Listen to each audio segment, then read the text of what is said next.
Chapter 1: The Day My Quiet Life Died. Emmett Harper had precisely three things he valued more than his morning coffee: silence, solitude, and the way the sun lit up his tiny herb garden at exactly 7:42 a.m. Today, he got none of them. The screaming started at 7:38. At first, he thought it was some overexcited teens on a morning jog. Maybe school had started early and some hormonal drama was unfolding near the mailbox. But then the shouting was accompanied by the unmistakable click, click, click of camera shutters and the barking voice of someone yelling, "He went around the back! Go, go!" Emmett blinked, toast hanging limply from his mouth, as a figure sprinted across his backyard and dove into his row of lavender like a war refugee dodging gunfire. "What in the actual—" "Shh!" the man hissed from the bushes, holding a finger to his lips. He was shirtless. Well, technically not shirtless. He was towel-clad. A single, poorly tied towel was the only thing keeping him from being fully arrested for public indecency. His blonde hair was damp and curling wildly around his temples, and there was a suspicious smear of shaving cream on his neck. He looked like a Greek statue that had rolled directly out of the spa and into Emmett's personal nightmare. "What are you doing in my lavender?" Emmett asked flatly, cradling his coffee like it was the only thing keeping him tethered to sanity. "Saving both our lives," the man whispered dramatically. "Well, reputations. Mostly mine. But yours too, depending on how flexible you are about fame." Emmett squinted. "Do I know you?" The man grinned. "Probably not personally, but globally." He gave a little wink. "Jasper Lark. Ring any bells?" Emmett frowned. It did. He just hadn't realized Jasper Lark had a face, or abs, or legs that long. He was a headline, a viral moment, a late-night host's favorite punchline. Emmett only remembered the name because Devon, his best friend and chaotic gossip merchant, had once screamed, "I'd let Jasper Lark ruin my taxes." "You're that Jasper Lark," Emmett muttered, mostly to himself. "Guilty. And you are?" "Someone who didn't sign up for this," Emmett replied dryly. Suddenly, a drone buzzed overhead like a mechanical wasp, whirring right above his bird feeder. Jasper ducked lower. "Please tell me you don't have a shotgun." "Tempting," Emmett said. The drone camera tilted, zooming in on the towel-draped intruder. Emmett stepped back inside his kitchen, grabbed his garden rake, and without a word took a swing. The drone sputtered, spiraled, and crashed into the tomato patch. Jasper stared at the wreckage, open-mouthed. "That was unbelievably hot," Emmett just sighed. "You owe me new tomatoes. Done. And lavender. Double done. And you need to get out of my garden before Mrs. Tilly across the street has a heart attack, and I get blamed for it." "Too late," Jasper said, peeking over the hedge. "She's filming us." "What? Look." Emmett turned. Sure enough, the elderly Mrs. Tilly, clad in a pink robe and wielding an iPad the size of a license plate, was standing on her porch, grinning like she'd just won bingo night. "She thinks we're dating," Jasper said with a crooked smirk. "She thinks everyone's dating," Emmett shot back. "Well, what if we played into it? Just for a second." "What?" Jasper stood, adjusting his towel with a confidence that should have been illegal, and pulled out his phone. "Look, they're going to spin a story anyway. We might as well control the narrative. All we need is a single shot, just one, and then they'll go hound someone else. Deal?" "Absolutely not." "Too late." Jasper raised his phone, flashed a Hollywood smile, and leaned against Emmett like they were high school sweethearts caught sneaking out of a sleepover. The click was audible. "I didn't even smile," Emmett snapped. "You glared like a man in love. Very sexy." "Delete it." "Uploaded already." "You're deranged." "Possibly." Emmett turned on his heel and stormed back into the house, slamming the door behind him and muttering curses into his coffee. His heart was racing. Not because of the towel, or the smirk, or the dimple on Jasper's left cheek. It was stress. Pure, unfiltered, world-imploding stress. By 10 a.m., Emmett's phone had exploded. First, it was Devon. "Why are you trending? Who is he?" "Are you kissing?" Then his agent, Mira. "Are you officially dating a celebrity? Because I need to know if I should pitch you for that comic book cover or a reality show." And finally, the internet itself. He clicked a link Devon sent him and nearly dropped his phone. Breaking: Jasper Lark spot with mystery man in the suburbs. Exclusive photo: shirtless star smiles with his alleged boyfriend in adorable backyard moment. Caption: Jasper's mystery boyfriend revealed? Emmett stared at the photo. He looked Happy? Well, no. More like confused and vaguely murderous. But the lighting was great, and Jasper's face was angled toward him like a man looking at a love poem. Absolutely not, Emmett said to no one. By noon, the street was lined with vans. Some news, some gossip blogs, all aimed directly at his house. He tried to sneak out to take out the trash and ended up getting flashbanged by 4 different cameras. "I'm just taking out coffee grounds," he shouted, slamming the lid and running back inside. His phone buzzed again. Unknown number. "Jasper, we should probably talk, over drinks, or tea, or a blood pact, if that's more your vibe." Emmett scowled, then sighed, then threw his head back and groaned like a man preparing to battle dragons. When Jasper arrived at his door that evening, fully clothed this time in black jeans and a soft blue hoodie that made his eyes absurdly bright, Emmett barely cracked it open. "Before you say anything," Jasper started, "I'm genuinely sorry. I didn't expect it to blow up like that. I just thought, well, it's what people do. Fake a moment. Satisfy the press. Move on." "That wasn't your moment to fake," Emmett said, voice low but firm. "I know." Jasper shifted, rubbing the back of his neck. "You're right, but now they're here, and they're not leaving, and I might have mentioned something on Twitter." Emmett's eyes narrowed. "What kind of something?" "I may have posted the photo, and said, 'New beginnings feel like lavender and bad coffee,' and he's both." Emmett blinked. "You called my coffee bad?" "I was trying to be poetic. You failed." Jasper sighed, leaning one arm on the doorframe. "Look, I'll fix it. Or try to. But if you ever want to spin it a little, if you ever want to use this circus for your own gain, book deals, art shows, social media fame, I'm happy to pretend harder. Just say the word." Emmett studied him. The tousled hair, the crinkle near his eyes when he smiled, the faint hint of nerves he was clearly trying to hide. For someone who had the whole world watching him, Jasper Lark looked like a kid hoping someone would choose him for the school talent show. "I'm not interested in fame," Emmett said. Jasper nodded. "I figured you're not like most people I've met. A beat. You're quieter, but the kind that makes people listen." Emmett frowned, unsure if that was a compliment or a tactical distraction. "And you're louder than you look," he muttered. Jasper grinned. "Guilty." "Stay off my lawn." "Noted." "Don't post anything else." "Scout's honor." "And tell your fans I'm not your boyfriend." Jasper leaned in slightly, eyes dancing. "But what if I want you to be?" Emmett slammed the door. From behind the wood, Jasper chuckled. That night, Emmett sat on his bed, phone in hand, doom scrolling through comment threads. There were shipping hashtags now, fan art, memes. One tweet read, "Not Jasper falling in love with a garden gnome and making it sexy." Another, "I want what they have. I don't know what it is, but I want it." And there, pinned at the top of his own unwillingly viral photo, was a reply from Jasper himself. Sometimes the quiet ones are the ones worth shouting about. Emmett didn't know whether to throw his phone or smile. He did both. Chapter 2. You Owe Me an Explanation, and a New Hydrangea. Emmett Harper was not known for confrontation.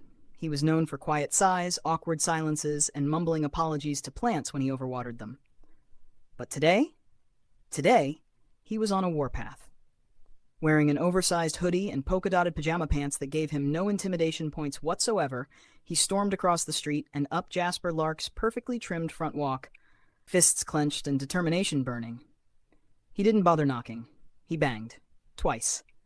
The door opened to reveal Jasper, freshly showered, hair wet again, wearing a loose black t-shirt and joggers that did nothing to hide his annoyingly perfect proportions.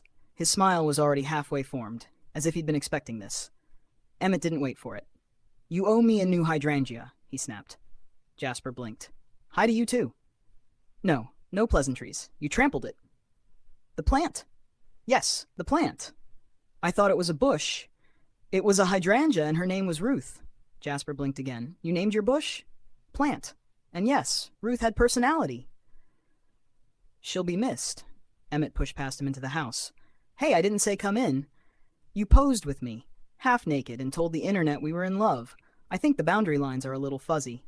"Touché," Jasper muttered, closing the door behind them. The house smelled like sandalwood and something vaguely lemony. It was half unpacked, boxes stacked in the hallway, scripts on the dining table, and a single slice of pizza abandoned on a plate like it had offended someone. Emmett pointed an accusatory finger. What was that stunt yesterday? Jasper ran a hand through his damp hair, visibly trying not to smile. It was a harmless photo. Okay, maybe mildly misleading. Mildly? You said I was your boyfriend. I said nothing of the sort. I said something vague and poetic that people misinterpreted. Emmett narrowed his eyes. You tagged me. Jasper winced. Okay, yes, that part may have been too much. I've lost 3 freelance gigs since this morning. Jasper's face dropped. Seriously? One of them said they didn't want to associate with celebrity drama. Another said their wife would be jealous. And the third just sent me a gif of you shirtless with a broken heart emoji. Jasper gave a sheepish grin. That last one might be fair. This isn't funny. I know. He raised his hands in surrender. You're right. I screwed up. Let me make it up to you. By staying the hell away from me? By dating me. Silence. Utter silence. And then Emmett. I'm sorry, did you just double down on the thing I yelled at you about? Jasper paced, animated, voice rising with excitement. Hear me out, just for a few weeks. Fake dating, strategic hand-holding, a smile here, a wave there. We pretend to be madly in love, the media gets what they want, and then we break up publicly, tearfully, maybe even over pancakes. Boom. Everyone moves on. Emmett blinked. Jasper kept going. Look, it's a win-win. My PR image gets cleaned up after the whole love triangle with co-stars and an alpaca farm fiasco, don't ask. And you, my sweet floral warrior, get exposure. Think about it. Followers. Commissions. Clients who suddenly love the idea of working with the boyfriend of Jasper Lark. You'd be internet royalty. Emmett stared at him like he'd grown a second head. Do you hear yourself? I do, and I sound very convincing. You sound insane. Jasper grinned. That's the same thing in this business. Emmett turned on his heel. No, absolutely not. Delete the tweet. Apologize online. Send me money for Ruth. I'll send flowers. Ruth doesn't want flowers. Ruth was flowers. I'll send an apology, Fern. Emmett walked out, slammed the door, and muttered the whole way back to his house.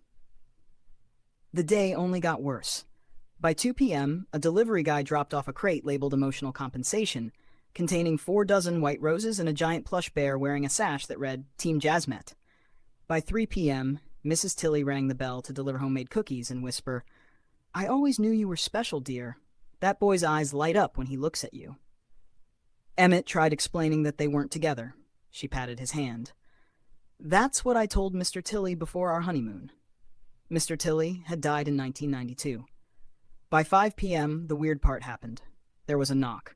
When Emmett opened the door, a stranger, tall, sunglasses, baseball cap, smiled and asked, Are you the boyfriend? Excuse me? The boyfriend. Of Jasper. I just wanted to meet you. The man reached for a handshake, but Emmett's spine locked up. His instincts screamed, Nope. He stepped back, started to close the door, but the man held it for half a second too long before grinning again and walking off like nothing happened. Emmett slammed the door and locked it. Twice. His phone buzzed. Devin. Okay, I lied. That photo is kind of cute, but also, I heard someone was outside your house? That true? Should I come over with a baseball bat and a caramel latte? That night, Emmett sat on his couch, trying not to panic. His inbox was a mess. Half fan mail, half hate mail, and one terrifying email from a woman claiming to be his real mother, based on the way Jasper looks at you, honey. He was spiraling. When his phone buzzed again, he expected more chaos. Instead, it was a text. Are you okay? Nicolette's gonna kill me if I caused a panic attack. I'm serious. I didn't think it would go this far. If you need help or backup, or just a tall man with decent cheekbones and security on speed dial, say the word. The next morning, Emmett showed up at Jasper's house with bed hair and a folder labeled Terms and Conditions. Jasper opened the door, blinked down at him, and smiled. Is this an apology? Or an arrest warrant? I changed my mind, Emmett said, pushing past him into the kitchen. There were dishes in the sink, laundry on the chair, and a script open beside a coffee mug labeled Award-Winning Smile Loading. I'll fake date you, Emmett announced, setting the folder down with a thud. But only because my inbox has turned into a hell portal and I'm starting to dream about security cameras, and because Mrs. Tilly keeps calling me her little star. Jasper lit up. You mean it? Don't get excited. There are rules. He opened the folder. Jasper read aloud. Rule 1, no touching. Rule 2, no kissing. Rule 3, No bedroom photos. Rule 4. No jokes about how good we look together. Oh, come on, that's half the fun, Emmett glared. Rule 5. If I say I want out, it ends. No drama. No PR spin. Just done. Jasper raised both hands. Agreed. What do I get? A boyfriend with severe social anxiety and a hatred for being perceived. Jasper grinned. Perfect. Emmett narrowed his eyes. We're not actually dating, you know. Of course not. This is all fake. Totally staged. Absolutely pretend. He winked. Emmett scowled. But inside, somewhere between his panic and sarcasm, he felt a flicker of something dangerous. Excitement. An hour later, Jasper's PR manager arrived. Nicolette was exactly the kind of woman who terrified Emmett on sight. Sharp blazer, sharper eyes, and heels that clicked like the countdown to an execution. She looked Emmett up and down, made a noise like a disappointed wine critic, then turned to Jasper. This is the guy? Jasper nodded proudly. Isn't he adorable? Emmett muttered. I will end you. Nicolette sighed. Fine. We can work with this. You're both cute. One's got charm, the other's got mystery. This is a marketing dream. I'm not mysterious, Emmett protested. You are now. Brooding artist type. Off the grid. Possibly allergic to fame. The fans are going to eat you alive. Emmett opened his mouth, closed it, and then muttered, I hate everything about this. Jasper clapped his hands. Let's make it official. He pulled out a marker and signed the bottom of Emmett's contract. In loopy movie star cursive, he added, Fake boyfriend agreement, effective immediately. Emmett scribbled his name in return and underlined one line 3 times. No touching. Jasper leaned back and grinned. Let the romance begin. Chapter 3. Touching was definitely not in the contract. Emmett Harper had been to exactly one formal event in his life, and it was his cousin's wedding, where he spilled orange punch on the flower girl and cried in the coat room. So naturally, his second formal event would be a celebrity-studded charity gala with flashing lights, suspicious reporters, and his fake boyfriend who also happened to be Jasper freaking Lark. He tried to feign calm. It didn't work. Especially not when Nicolette whisked him into a luxury suite filled with stylists, racks of designer suits, and a man with bleached eyebrows who looked him up and down and said, Oh, sweetie, this is going to be work. An hour later, Emmett stood in front of the mirror, stunned. Gone were the hoodies, the scuffed sneakers, the glasses he'd stubbornly refused to upgrade since college. In their place was a midnight blue tailored suit, a slim tie, sleek dress shoes, and contact lenses that made his already warm hazel eyes shine like amber under the light. His hair had been styled just enough to keep the waves controlled, but loose, tousled, intentionally casual. He looked like someone who might actually belong on a red carpet. He looked like someone Jasper might kiss. Emmett shook his head violently. Nope. Stop that. There are rules. You wrote them. You underlined them 3 times. Jasper arrived moments later, dressed in a charcoal tux with subtle glittering lapels that caught the light whenever he moved. His blonde hair was swept back, his smirk as charming as ever, until he saw Emmett. The smirk vanished. His mouth actually parted. Wow, Jasper breathed. You look like a Bond villain, if the villain were the love interest. Emmett fidgeted. This is too much. No, Jasper said, stepping closer, his voice softer. This is perfect. Nicolette interrupted with the subtlety of a wrecking ball. Let's go, lovebirds. You've got 5 minutes before the cameras start rolling. The gala was a glittering chaos of flashing lights, floor-length gowns, champagne trays, and celebrity whispers. Emmett latched onto Jasper's arm like a lifeline, and reminded himself it was just for show. He wasn't touching Jasper.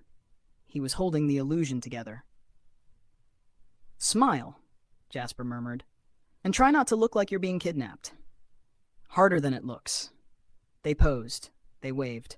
Jasper leaned in to whisper fake sweet-nothings for the photographers, but every time he got close, Emmett's breath hitched.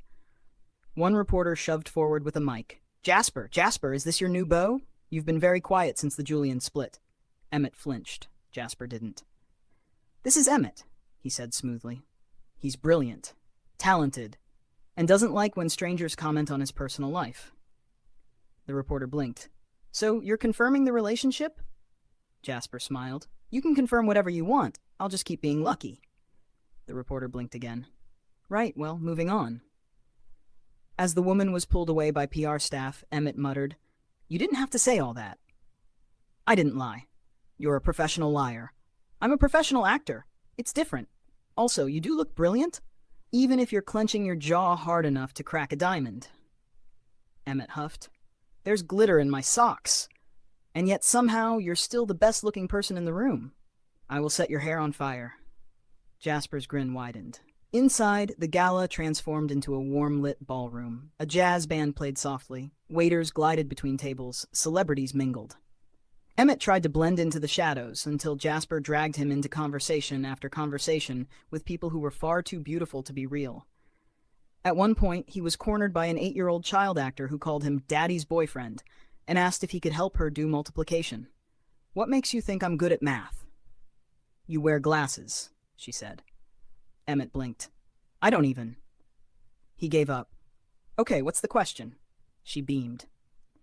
Across the room, Jasper watched with something dangerously soft in his eyes, until a voice behind him said, well, if it isn't my replacement." Jasper turned. Julian Vale stood there in a deep burgundy suit, hair perfectly gelled, expression smug. He looked like a walking GQ cover, and he was smirking directly at Emmett. "I have to admit, Jasper," Julian drawled, "this one's different, cute, in a I work at a bookstore and hate people kind of way." "Julian," Jasper said tightly. "Didn't realize you were invited." "I always get invited." His eyes flicked back to Emmett. "So, do you actually like this one? Or is this another PR stunt?" Jasper stepped forward. Emmett caught the way his jaw tightened, the way his voice dropped an octave. "Don't." "Oh, relax," Julian said, swirling his drink. "You always did love a project." Before Jasper could respond, Emmett cut in. "I may not be a celebrity," he said calmly, "but I know when someone's compensating for being forgettable." Julian blinked. Jasper burst out laughing. Julian muttered something about regional nobodies and walked off, fuming. Jasper turned to Emmett, eyes wide. "That was irresponsible," Emmett offered. "Glorious," Jasper said, grinning. "You just insulted Julian Vale to his face." Emmett shrugged. "He started it." Jasper stared at him for a long beat. "I really like you." Emmett blinked. Jasper blinked. Then they both looked away, as if the moment hadn't just happened. They left early. Emmett practically ripped his tie off the moment they were back at Jasper's house. "My feet are dying. Also, who designed tuck shoes? Satan? I told you not to wear glitter socks. I thought they'd distract from the anxiety. They didn't. But they distracted me." Jasper wandered out to the balcony with 2 mugs of chamomile tea, and Emmett followed, because, well, why not? The night was warm. The lights of the city shimmered below, and for the first time all evening, there were no cameras. They stood in silence for a while, side by side. Emmett broke it. "You were really nice with that reporter." "I was honest." "And Julian?" "I wanted to punch him, but then you came in like a snarky hurricane and I realized you were handling it better than I ever could. I hate him. I dated him." Explains a lot. Jasper laughed, soft and real. They sipped their tea. Emmett leaned against the railing, gazing out over the street. "Do you ever wish you were someone else?" Jasper's voice was quiet. "All the time. Someone less on. Someone who doesn't have to smile even when he wants to disappear." Emmett looked at him. Jasper added, "But tonight, I didn't want to disappear." Emmett turned away too quickly. "We're supposed to be faking this, you know." "I am. Totally. Very fake." There was a long silence. Then Jasper leaned over and gently pressed a kiss to Emmett's forehead. Not a showy kiss, not a flirt, just a quiet, slow moment. Emmett froze. "That's not in the contract," he whispered. "I know," Jasper said. Emmett didn't sleep well, not because of anxiety, because every time he rolled over, his phone buzzed again. Text from Jasper. "Did your socks survive? Can't believe you insulted Julian. Iconic. Want to do it again sometime? The gala part, not the Julian part." By 3 a.m., Emmett gave up pretending to be annoyed. He smiled at the screen, tucked the phone against his chest, and whispered to the dark, "Crap." Chapter 4. This was supposed to be temporary.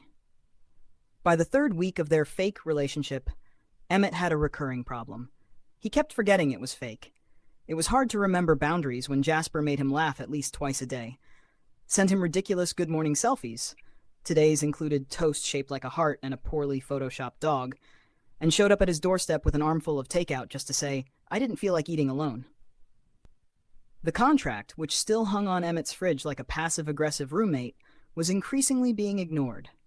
No touching had turned into accidental touching.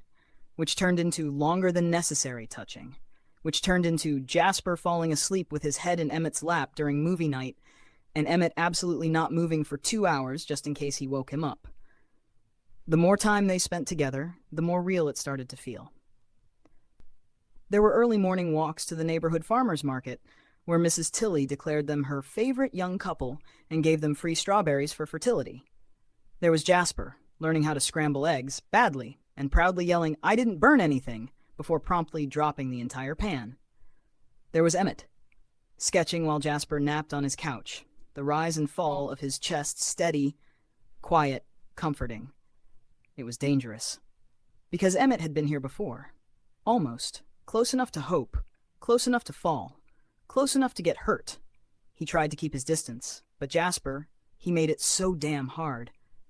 Especially that night. The storm rolled in just after midnight, loud and angry. Rain pelted Emmett's windows. Thunder cracked like the sky was tearing open. Emmett was halfway through a reread of Howl's Moving Castle when the doorbell rang. Once, twice, 3 times in rapid succession. He opened the door and nearly stumbled back when Jasper rushed in, soaked to the bone, hoodie clinging to his frame, eyes wide and glassy. "Can I?" Jasper started, voice rough. "I didn't know where else to." "You're shaking," Emmett said, pulling him inside. "I'm fine." "I just—" A crash of thunder made him flinch violently. He pressed a hand to his chest. "It's stupid. I know it's stupid." "It's not," Emmett said softly, already dragging him into the living room. "Come on, sit." Jasper did, wordless, curling into the corner of the couch like a kid. His hands trembled, his jaw clenched. Emmett didn't ask questions. He just threw a blanket over him and sat nearby, close enough to be a presence, far enough to give space. Eventually, Jasper spoke. "I hate storms." Emmett nodded. "Yeah, they suck." "No, I mean, I hate them. I used to live in a trailer when I was a kid. Real cheap one. Roof always leaked. Every storm, my mom would just disappear. I'd crawl under the table and wait for it to stop. Thought the roof would blow off. Thought I would." Emmett's chest tightened. Jasper laughed, hollow. "My therapist says it's trauma. Surprise." "It's not stupid," Emmett said again. "You're allowed to be scared." Jasper turned to him. "I don't do scared. Not publicly. Not like this. You're not public right now." They sat in silence, the kind of quiet that thunder couldn't touch. Eventually, Emmett reached over, slowly, carefully. He took Jasper's hand. Jasper let him. They ended up in bed. Not like that, but together, under Emmett's too small blanket, facing each other in the dark. Jasper's damp hair pressed into the pillow, eyes half-lidded, breathing finally steady. Emmett whispered, "Want me to turn the light off?" "No. I don't want to be alone in the dark." "You're not." Another pause. Then Jasper said, "You're kind. That's rare." Emmett swallowed. "I'm not always." "You are with me." They lay like that until sleep pulled Jasper under. Emmett watched him for a long time. This was supposed to be temporary. But his heart had never gotten the memo. The next morning brought something far less soft. It arrived at 9:42 a.m., wearing cologne that reeked of ego and a button-up shirt that screamed financial advisor in training. His name was Harper. No relation. Emmett opened the door and immediately wished he hadn't. "Well," Harper said, looking him up and down.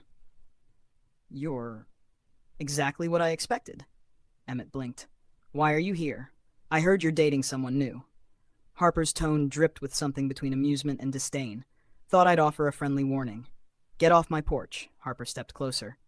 "Jasper's a train wreck. Everyone knows it. And you break the second someone raises their voice. Trust me, it won't end well. You don't know him. I know his type, and I know you." Harper smirked. "And how you always fall for the broken ones. It makes you feel needed." Before Emmett could respond, the door behind him opened, and Jasper stepped out, still wearing Emmett's hoodie. Hair messy, eyes sharp. He walked straight past Emmett, down the steps, and up to Harper. "What's your name again?" Jasper asked. "Harper. Jasper punched the wall, just next to Harper's head. Hard. Harper jumped back with a startled yelp. Jasper's voice was ice. "If I ever hear that you came near him again, I won't miss." "You're insane." Jasper took a step forward. Harper took 2 back, and then he ran. Emmett just stared. "You punched my house." Jasper winced, clutching his hand. "Yeah, sorry about that. You punched my ice?" 10 minutes later, Emmett stood in his kitchen, gently pressing a cold pack to Jasper's knuckles. It's not broken, but it's swollen. I regret nothing. You didn't have to defend me. Yes, I did. Emmett paused. You scared me. Jasper looked up, eyes soft. You make me want to stay.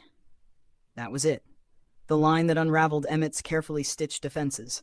That cracked the wall he'd built since the last heartbreak, the last lie, the last time he thought someone might choose him. He didn't say anything. But he didn't let go of Jasper's hand either. Chapter 5. You can't kiss me like that and call it pretend. It started with cotton candy. A warm Sunday afternoon, sunshine dusting the neighborhood like powdered sugar, the annual Fairview Street Festival in full swing. Kids chased bubbles, dogs wore hats, and every third booth was selling homemade pickles or lavender-scented soap. Emmett didn't even want to go. But Jasper, in his usual chaotic charm, had shown up at his door with a tote bag, sunglasses, and the words, "We need to normalize public couple energy. Let's win the three-legged race and destroy Mrs. Tilly's expectations." Somehow, that became their Sunday plan. And somehow by 2 p.m. they were sharing cotton candy on a bench by the lemonade stand, legs brushing, laughing too easily, pretending a little less with every hour that passed. "Okay," Jasper said, tugging at a particularly stubborn strand of sugar. "Best part of today so far?" "You face-planting during the potato sack race," Emmett replied without hesitation. "I was sabotaged. You tripped over a 12-year-old. She was ruthless. Elbows like razors." Emmett smiled. "Still, best entertainment I've had all week." Jasper popped the cotton candy into his mouth, grinned, then leaned in just slightly. "You know, for a fake boyfriend, you're alarmingly good at humiliating me in public." Emmett didn't move. "And for a fake boyfriend, you're getting very comfortable invading my personal space." "You love it. Prove it." It was meant to be a challenge, a tease. But Jasper, dangerously sincere, closed the distance between them in one soft breath. And then they were kissing. Right there, under string lights and fair music and the scent of fried dough. It was instinctual, effortless, warm. Emmett didn't even realize the crowd had gone quiet until the kiss ended. The sound returned in a flood of camera clicks and gasps. Jasper blinked. Emmett blinked. Then a stranger shouted, "Oh my God, they are dating!" And all hell broke loose. Reporters swarmed, fans screamed. Someone dropped their funnel cake in shock. Emmett barely registered Jasper's hand around his waist as they were ushered away by Nicolette and her ever-present team of PR minions, who seemingly materialized out of thin air the second things went viral. Back at Jasper's place, it was chaos. Nicolette paced the kitchen, tablet in hand, voice clipped and controlled. The photos are everywhere. Twitter, TikTok. A fan account already made a 60-second edit with slow piano music. Emmett sat on the edge of the couch, shell-shocked. Jasper stood nearby, arms folded, silent. "We need to release a statement," Nicolette continued. "Or better, go all in. Make it official. Do a joint post. Or better yet," she paused dramatically, "an engagement." Emmett choked. "Excuse me, it's perfect," she said. "Jasper's image is soaring. You're trending globally. If we announce a surprise engagement, romantic, heartfelt, blah blah, people will melt. It'll bury every scandal for a decade." "I'm not doing that," Emmett said. I'm not engaged to someone who kissed me in public without thinking." Jasper flinched. "I did think." "Oh, did you? Before or after the crowd started clapping?" "It was a kiss. It wasn't just a kiss, Jasper." Emmett stood now, too, voice trembling. "You kissed me like I mattered, like it wasn't fake, and I let myself believe maybe it wasn't." A thick silence fell. Nicolette backed away, slowly muttering, "I'll give you a moment." The door clicked shut behind her. Emmett looked at Jasper, heart pounding. "You can't keep kissing me like that and calling it pretend." Jasper's jaw tightened. "I didn't say it was pretend. You never said it was real either." "Because I didn't know," Jasper exhaled sharply. "This whole thing was a mess from the start. But every time I looked at you, I forgot I was acting." Emmett stared at him, breath unsteady. "Then say that. Say it now. Don't just look at me like you're about to, but never actually do it." Jasper was quiet. Too quiet. And Emmett saw the answer written across his face. Fear. Fear of being vulnerable. Fear of saying something too soon. Fear of getting hurt. It was the same fear that lived in Emmett, too. But Emmett had been burned before. He couldn't do it again. He stepped back. "That's what I thought." I'm done pretending," Emmett said. "With you. With this." He walked out. Jasper didn't stop him. Didn't chase him. Didn't say a word. By the next morning, the internet had exploded. Jasmet was the #1 trending topic. Speculations flew. News outlets speculated a secret proposal. Some fans cried. Some screamed. Some shipped harder. And Emmett? Emmett stayed offline. He shut off his phone, turned off the lights, didn't answer Devon's panicked calls or Mrs. Tilly's persistent knocks. He sketched for hours, violent, emotional lines, faces that looked too much like Jasper. He hated himself for missing him already. But by evening, Devon banged on his door so hard Emmett finally gave in. Devon stormed in, curly hair flying, phone in hand. "He's live." Emmett blinked. "What?" "Jasper. Interview. On Late Night with Kelly." "She asked him about you." Emmett froze. Devon thrust the phone into his hands. The screen showed Jasper sitting on a velvet couch, looking like he hadn't slept. His hair was messy, his eyes puffy. He wore a hoodie that might have been Emmett's. Kelly asked gently, "So, everyone's dying to know. Who is he?" Jasper gave a soft, crooked smile. "Emmett. His name's Emmett. He's the first person who's ever looked at me and not seen a headline." The audience went quiet. "I didn't mean for any of this to happen," Jasper continued. "Not the photos, not the shipping tags, not falling for someone who made fun of my scrambled eggs." A few people laughed. Jasper looked down. "I was pretending for so long, I forgot what it felt like to be real, and then I met him. He called me out. He laughed at my jokes. He made me want to stay." Kelly leaned in. "Is it real?" Jasper's voice cracked. "I don't care if he never forgives me, but I meant every kiss, every look, every stupid reason I came up with just to hear him laugh." Emmett's throat closed. "I wasn't acting," Jasper said, voice quiet, raw. "Not with him, not once." The screen faded to black. "And Emmett?" Emmett cried. He didn't want to. But the tears came fast, hot, and uncontrollable, because suddenly, painfully, he realized he hadn't just been falling in love with Jasper. He already had. Chapter 6. I think we fell in love somewhere along the way. It was a quiet evening. The kind of quiet that didn't press on the chest, didn't feel lonely, didn't ache. It was soft. It was waiting. Emmett stood in his kitchen, barefoot, hoodie sleeves rolled past his elbows as he sliced strawberries into a bowl. He hadn't turned his phone back on yet. The house was still, save for the occasional creak of wood and the faint breeze slipping through the cracked window. He wasn't sure what he was waiting for. A text? A knock? Closure? He hadn't seen Jasper since the interview. Since those words, those real words, so far from the staged smiles and practiced lines. I wasn't acting. Not with him, not once. Emmett didn't know what to do with that. So he stood, slicing fruit and trying not to think about the shape of Jasper's mouth when he said falling for someone who made fun of my scrambled eggs. Then came the knock. 3 soft taps. He froze. His heart did that annoying thing again, like it knew before he did. He crossed the floor slowly, pulse rising. When he opened the door, Jasper stood there. No cameras, no sunglasses, no entourage, just him, holding a ridiculously large bouquet of wildflowers in one hand and an envelope in the other. Jasper's voice was rough. "I didn't know if you'd open the door." "I almost didn't." "I know." He swallowed. "But I had to try." Emmett stared at him. At the nervous shift of his weight, the way his thumb ran over the envelope's edge, the way his hair looked like he'd dragged his fingers through it 50 times on the way here. "I wrote it down," Jasper said, offering the envelope, "because I knew I'd mess it up if I tried to say it." Emmett took it silently. "I can go," Jasper added quickly, "if you don't want to read it now." "Stay," Emmett said, voice quiet. "Please."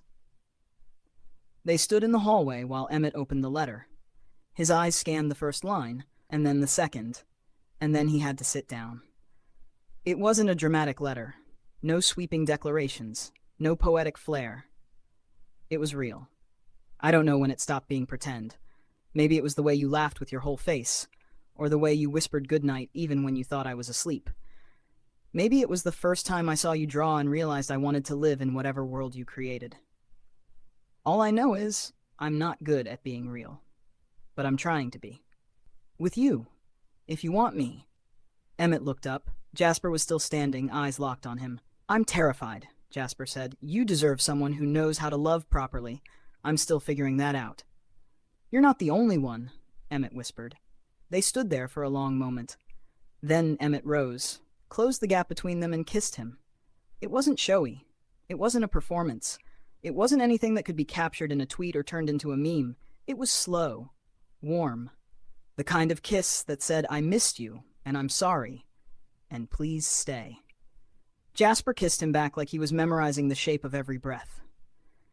They moved inside, fingers tangled, lips brushing between laughter and whispered apologies.